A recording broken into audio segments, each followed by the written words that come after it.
Well, that's new. Well, you people are probably wondering why and what this is, why it's around here. So, it is a Co-op E2, so it's a Cockshut 20. The Cockshuts were sold in Canada. See, made in Canada. And then they made a deal with Farm Bureau Co-op and sold Co-op brand tractors here in America. So what this is, this was my great grandpa's, so my grandpa's tractor. He had an F12 or an F20 Farmall. One of those two, I can't remember which. I have it wrote down somewhere. Then he had an E3 Co-op, so that'd be a number 30 Cockshut. And then this E2 Co-op.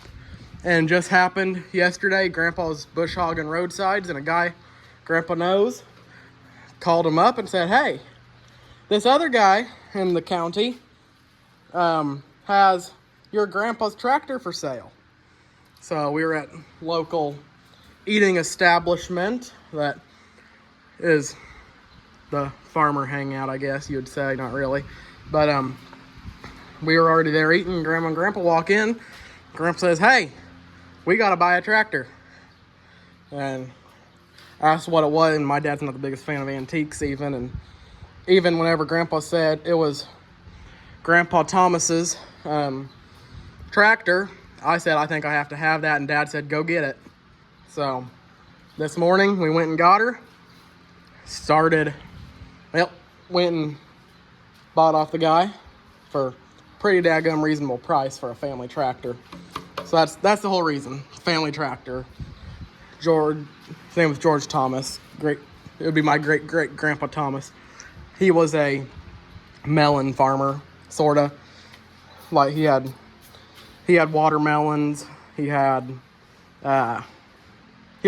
a produce farmer type thing. He had tomatoes, watermelons. And he did arable farm some. This was probably helping both. But yeah, this would have pulled like wagon, or like Grandpa says he feels like he remembers the friend of his driving this tractor and then Grandpa riding in the back whenever they were threshing, and Grandpa being the water boy. He says they remember. And actually, it might here, I don't know, the farm where this would have come from is a different place. But here, it's right here, layout of the farm. That's the house, of course, the old barn built in 1880 something. That's a school. Here's the well, so shop. And then right here where these two water tanks are, that's where the straw stack was, Grandpa said. So the thresher would have been like right here. Straw stack would have been there. That was a chicken house at the time. Then it was a farrowing house, and now it's part storage. So that's what that would have been. Then in that shed would have been where the first combine sat. But yeah, so this is a family tractor. That's the only reason we got it. Have no reason to have a Co-op or a Cockshut other than family tractor. And if a family tractor that we know of comes up, I had to have it. I mean, could not have let this slip past. And she ran. Well, first fired her up in the shed, pulled it forward, put air in the tires, because he hadn't run it for 2 years. This is a much older guy. He's 90 probably. Same age as my great uncle. You would say I think he's 88, 90 area, that range. And he's the same age because they hung out together. And this guy's dad bought it on the retirement auction. And got used for whatever they did. Hear a tractor going down the road. Neighbor moving straw bales. They've been combining wheat. We didn't have any wheat this year. But, so, where was I at? Oh yeah, so this guy's dad had it. Then the guy's dad passed away. This guy's son got that property, was living on it. And then, more story, this thing was sitting in the shed not doing anything, so he wanted it back so he could use it. And well, when he got back, he had it repainted. And he actually had it repainted by a local Oliver collector here, not Rossi Oliver, man, another guy. But yeah, it ain't a half bad tractor. So now on to the mechanical issues, I guess. So it ran good for a minute, and then Dad took off. The plan was to drive it home. It's like a not even a 10-mile drive, barely, not even, roughly. And the plan was going to drive it home. There would have been 2 big hills that might have challenged it, but we were going to drive it home. That didn't happen. Didn't even make it out of the driveway before it wouldn't run, so we came home, got the trailer, and it fired right up, went right on the trailer. Then we got home, we put this spring on our choke right there, and then choke wire keeps falling out, so we kind of jerry-rigged that up so that it's trying to stay in there. It's on the other side now, so hopefully it doesn't fall out again. Got to get like a wire or something to stick through there so that it holds. But then got off the trailer. Dad took it for a lap.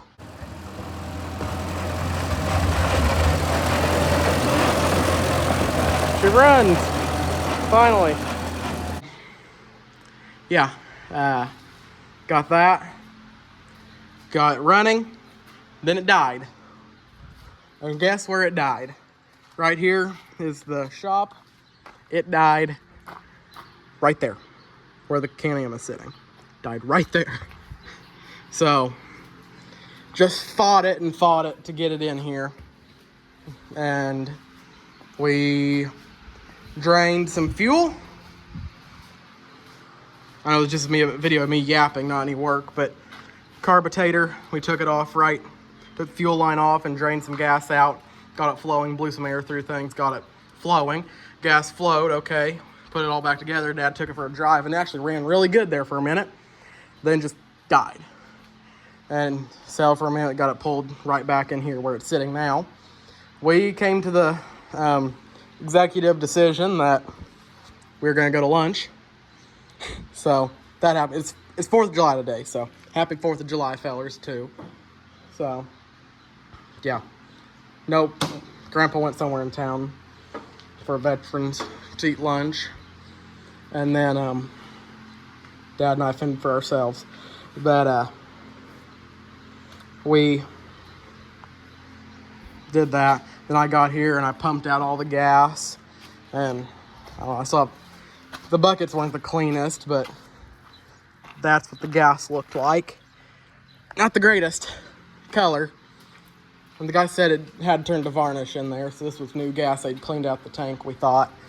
But tank was absolutely full of rust, like chunks of rust were coming out because we took the gas tank off. As you can see,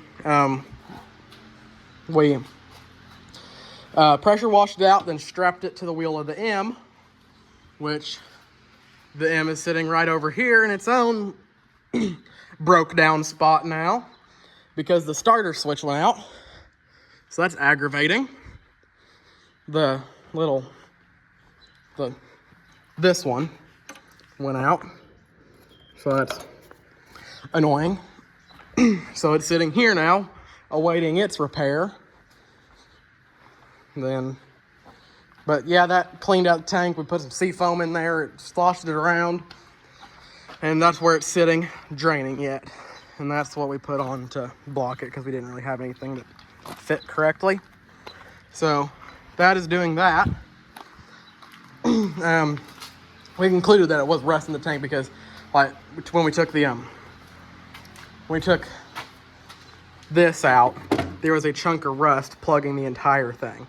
So Dad homemade up this standpipe here, so hopefully that will put us above any water or rust or anything in the tank. So we're gonna lose a couple gallons, but hopefully gain a lot less troubles. So that's what's happening with this thing. And then sometime we also need to get plug wires because somebody did some homemaking. A little bit of homemade fart pounding right there to get her nice and correct as they wanted it.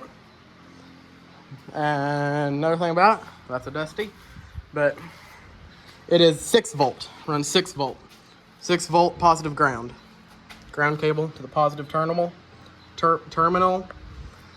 and then the hot one to the negative. And yeah, that's how it is. And I mean, when it is getting fuel, this is a strong runner. She runs great. And one headlight is even still hooked up. Yeah, there it is. Don't want to run the battery dead because 6 volts are scary. But 6-volt tractor. It was my great-great-grandpa's. That's the whole reason it is here. That's what it is. E2 Co-op, Cockshutt number 20.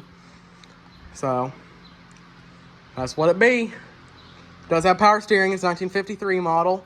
There's your serial number for all you people who like to look at tractor data. So yeah, that's this thing. And in other news, if you want to go look at something else, if you're still watching, I have completely tore down and repainted my old wheel horse lawn tractor. If you've been a long time watcher of this channel, you'll remember when I first got this thing 2 years ago about this time and got it running, took the head off and put on a different head and head gasket and got her running. She ran for about a month after that and quit. But we completely tore her down, repainted it. Dad and I rebuilt the engine. Then we got all the electrical stuff work. I'm about to put the hood back on and it'll be done. I got stickers in the mail, but we can't get it to start. Dad thinks he got the gears off by a couple teeth inside the engine. So there's a local guy, same guys that painted that tractor. We're just gonna send it to them, and because they actually know what they're doing. They have a small engine repair shop. But yeah, they know what they're doing with that, so that's the plan. I mean, good. I didn't get a new seat because that's just too much money for something that works. Ain't nobody gonna see it when my butt's on it. So you're a dirty dog. You've been in the swamp. I mean, full repaint. And okay, everybody, if you are a professional painter, leave now because I don't care what your comment's gonna say. I used Rust-Oleum Rusty Metal Primer, 2 coats of that, and then 3 coats of Case IH 2150. Now, this is the new stuff. The first couple coats were done with, I don't know if I still have any. Yeah, way back there, the old Iron Guard case paint, Iron Guard. And I feel like I like the Iron Guard more, but the Iron Guard stuff was $18 a can, and the new stuff is $8, so worth it for the same stuff and same quality. They said they haven't gotten any complaints, and I made a short about this a couple weeks ago before I ruined my knee. Haven't been able to work on stuff. I did this, see how it fades. No primer at all. That's the new stuff. That's the old stuff. It looks the same in my opinion. There's a guy around here that professionally restores IH tractors. He would see the difference. I don't. So that's what's going on here. A new tractor, a new looking tractor, a good tractor that got a starter thing bad, and happy 4th of July, I guess. That's all I got to say. And I know I don't make that many videos anymore, really, because I mean, the stuff I do is very repetitive, like every day go feed cows. And then what I do is kind of hard to make a video of because it's very, I'm the gopher, as Grandpa likes to say. I run around and do what I'm told. So I can't just grab a camera and be like, okay, today we're doing 4 different things. And none of them are entertaining. So I should have made videos of that, but I just wanted to work, have the radio blaring, my own thoughts, plus music. So that was that. So we'll probably see more videos working on this thing. But if it's just the gas tank, we might have that working. Say Ross the Oliver Man, who is local guy to us. He's, as y'all know, a bus driver. I got a friend who rode his bus and know him well. He actually tried to buy this tractor years ago, I guess. That didn't go through. I don't know. Not going to go into detail. But, yeah. He tried to, get his hands on it. Don't know what happened there. But, yeah, Ross, the Oliver Man, said put this thing called a Vaporust in the tank, and it will do a great job of eating away that rust. So tomorrow morning, Grandpa and I might go over to the Hobo Freight and see if they got that. See. And yeah, if it works, you'll get to see a video of her actually doing something. But then after we get it running, then we gotta start playing with this thing. because who knows if the 3-point works. We don't know how it all works together with stuff. Because, I mean, this is PTO. We know that. But then there is this one lever right here that feels like a hydraulic lever because it will lock back here. But we feel like that's also the 3-point, but we don't know. But then it does this, has this thing. Let me zoom in a bit. It has this thing, so if you go up, you can flip this up and it locks in that notch. I'm guessing that just holds it, but I don't know. So then you put it down, you can go forward, and that's as far as it goes on either side. So I don't know if that somehow locks it and it runs hydraulic and 3-point, if it's one or the other, like the 300 is. We don't know. Because if we get to functional 3-point areas on this thing, this would be a great one to pull this old potato plow we have and harvest my potatoes in my garden, which me and Rother Family Farms are probably going to do tomorrow because they are ready. And I don't think this one is going to be ready tomorrow. Get the 3-point figured out, it'd be a good little garden tractor. So that would work on my corn planter, I bet. It'd probably work. Don't know. It'd work. Hopefully. Maybe. I mean, a little thing, just something other than the Massey to play with. Good. Once we can get the gas going, new plug wires, she's going to be a strong tractor. A fun little toy. About 30 horses. Just something to play with. And thinking about putting a battery disconnect on it also. Just so we don't have to deal with that thing. 6 volts.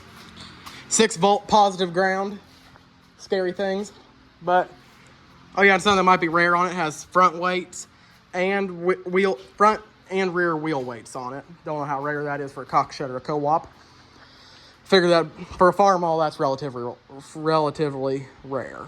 So, it's a co-op E2 made in Canada by Cockshutt. That's what it is. So, thank you for watching and goodbye.